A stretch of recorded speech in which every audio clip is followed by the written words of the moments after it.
Ladies and gentlemen, here are the results of tonight's competition. Yeah, I know. In open class, in third place, with a score of 52.675, 52.675, Shadow. In second place, and a score of 53.15, 53.15, Colt Cadets. In 16th place, and a score of 63.6, 63.6, Jersey Surf.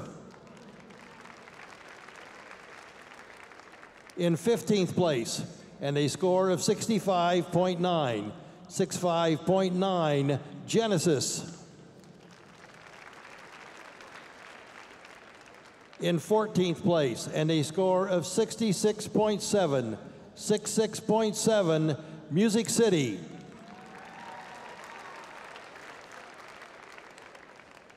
In 13th place, and a score of 75.05, 75.05, Colts.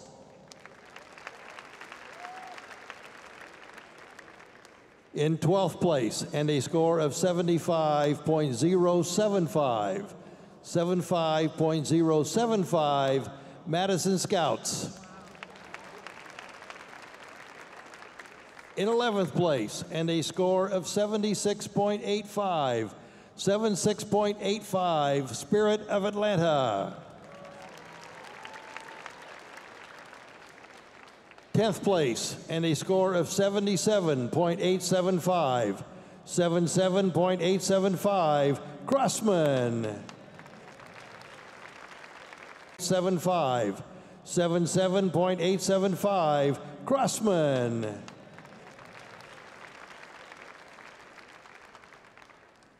In 9th place, and a score of 79.5, 79.5, Mandarins.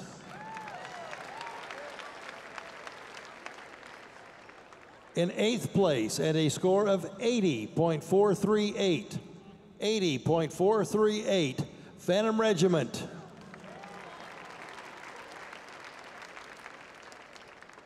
In 7th place, and a score of 80. In 4th place, and a score of 85.025, 85.025, the Cavaliers.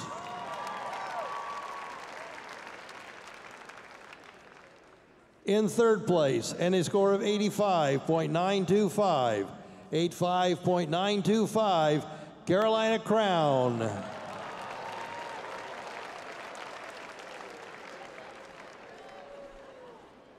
In 2nd place, and a score of 87.125, 87.125, Blue Coats.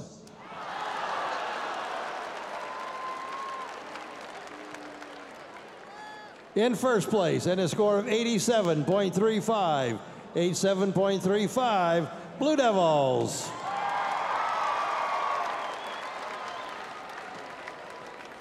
Ladies and gentlemen, that wraps it up. We thank you very much for joining us here tonight in St. Louis. Please drive carefully going home and remember to buckle up. Good night.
and welcome back to the FloMarching Studios in Austin, Texas for the post-show edition of Taking the Field. I'm Emily Tanner-Patterson. I'm joined today by Jeremy Hunt. Hi. Hi, Jeremy. Hi again. Thanks again for joining us tonight for this really quite a lengthy drum corps show. Lots of excitement to have all of these corps going up against each other, seeing some scores shaking out. Let's go through that last block. Let's take it one corps at a time. Let's start with the cadets. So, what stuck out to you about the Unity project tonight? I really tried to take a view just as kind of a fan and just kind of take the show in and not too overanalyze right now. We'll leave that to kind of later in the season. A couple things that jumped out at me, and I'm trying to think from big effect points.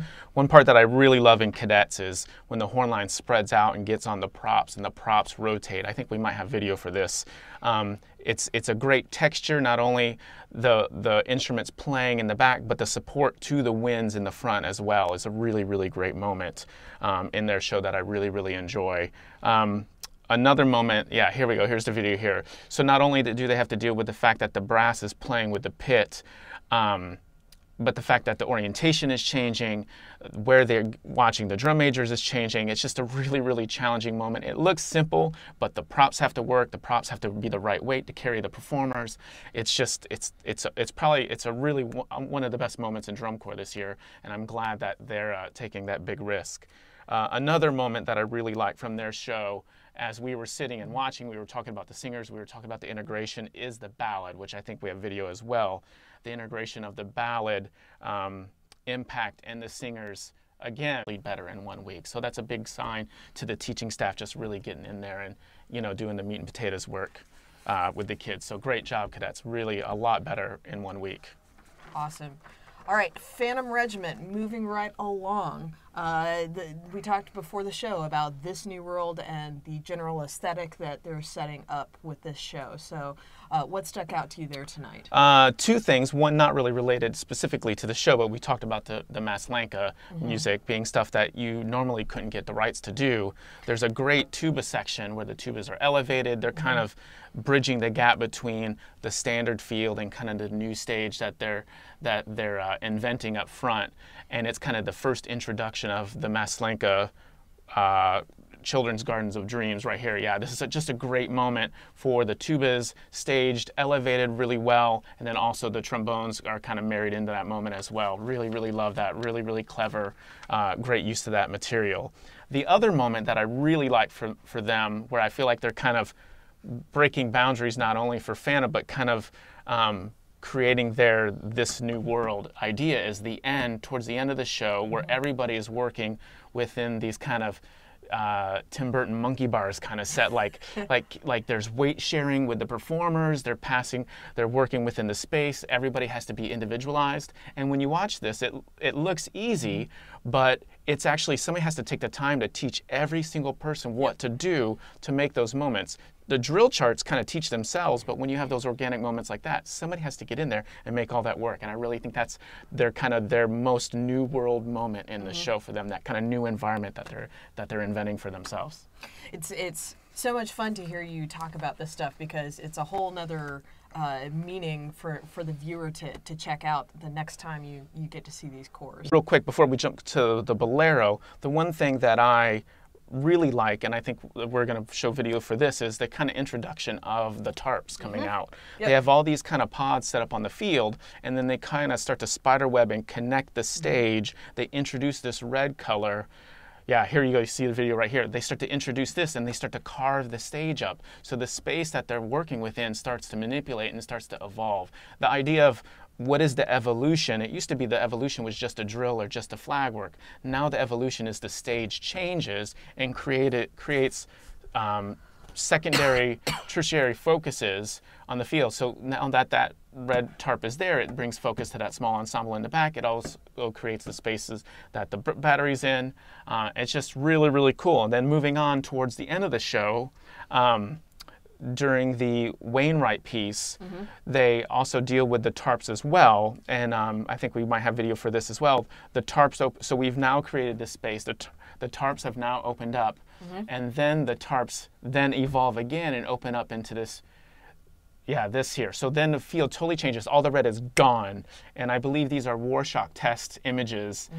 So, and we were researching this when we got to break. The Wainwright piece actually uses the bolero in it, in the source material. So it's a really great idea that the lightness and the colorfulness of the piece makes sense, but it still makes sense with the bolero on top of it. So it's a great moment. I want to see this a few times because I feel like there's a lot more to this going on that it's hard to take in just on a first or second read, and especially just on a video. You know, getting to see it live will help with that as well. But I thought it was really clever that bolero is in that source material.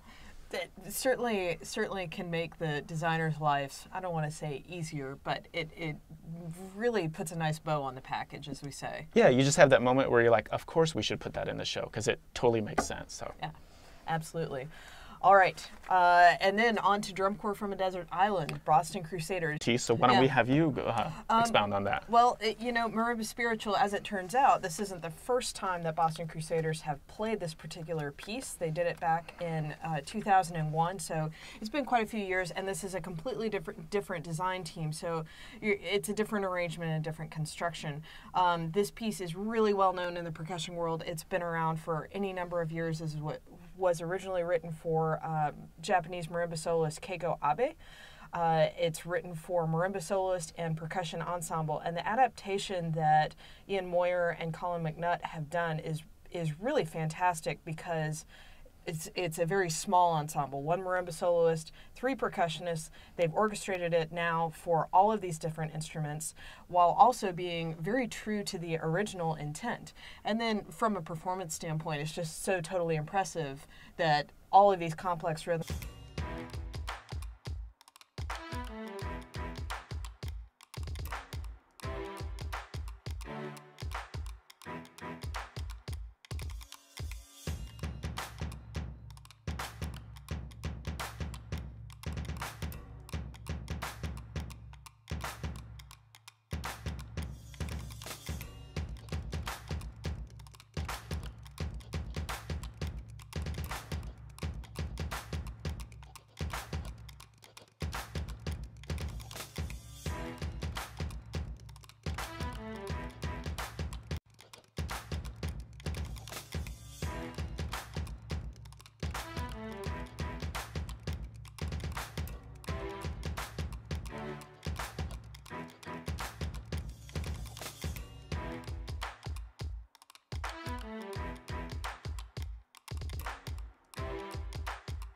In the show. Where are we going with all of these chairs? I think it's just the opportunity to kind of change the stage throughout. Not only are the chairs, here we go, we got the right video now. So this is, what's really great about this is it's not just about the chairs, it's also about the percussion kind of musical drive to this moment. Then also it's kind of effects stacked on themselves. So it's not only the chairs, it's not only the horn line laying down and changing the dimensionality, it's also the flags, it's also the kind of the pair and 3-person rifle toss. It's kind of a full drum corps effect stacked on top of each other. And when you get to this level of kit and this level of design, those kind of stacking those 4 effects is kind of a big deal. Yeah, so lots of challenges then that all happening at the same time and lots of different places to look. Yeah. Excellent. 2 more groups to go. We didn't get to talk about them very much before the show. Carolina Crown with Beast. Yeah, I tried to take a chance to kind of back up and really kind of absorb this. And 2 moments that I really enjoyed with Carolina Crown is the all-female brass section. Speaking from the point of a drill rider, taking out a random 22 people and getting them up front for a costume change and a solo is a big challenge.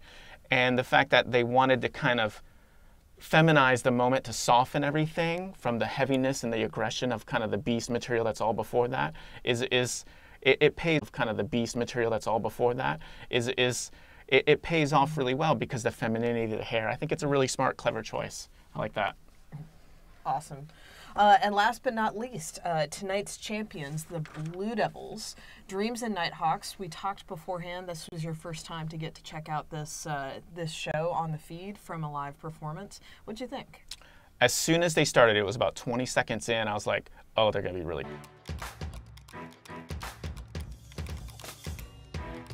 sort of the same thing when they drop the jackets. On a second video, when they go into the Carole King Natural Woman, that is, to me, is very like when they played When a Man Loves a Woman years ago. Quintessential Blue Devils. Yeah, as soon as they start playing this tune, you're like, oh, they're going to play this tune for the next 20 years. And yeah, here's the everything from the solo all the way to the end. It's unusual in drum corps now to hear the whole tune and hear the whole melody, and this is definitely that. And I think that's why it becomes so memorable, is you get to hear the whole melody the whole time and the whole payoff. And no matter if you're me or you or, you know, grandma out in the crowd, she gets to go, oh, this is Carole King, and she can sing along. She'll leave the stadium humming the tune, and I think this is a really great, very smart choice for the Blue Devils. Awesome. Well, Jeremy, it's certainly been an education having you in the studio the last couple of weeks. Thank you so much for your insight. I'm sure that viewers at home will agree that you've made it possible for us to appreciate these shows on a much deeper level. So thank you so much for your time. Yeah, no problem. I'm excited. I think it'll be a couple of weeks before I come back, and I'm going to guess that the drum corps will kick it up 2 or 3 gears by then, and we'll get to talk about new things. And maybe some new endings and some new layers throughout. Yeah. Well, thank you guys so much for hanging in there with us for this late post-show edition of Taking the Field. We want to remind you that Taking the Field will be back Thursday for DCI Central Texas, coming to you from Belton, Texas, as the corps come through Texas to meet up, aiming for next Saturday's Southwestern Championship in the Alamo Dome. You can watch all of those broadcasts on the FloMarching app, as well as through your browser of choice. Again, thanks again for joining us for Taking the Field. I'm Emily Tanner Patterson. I've been joined tonight by Jeremy Hunt. Have a great evening. See you guys.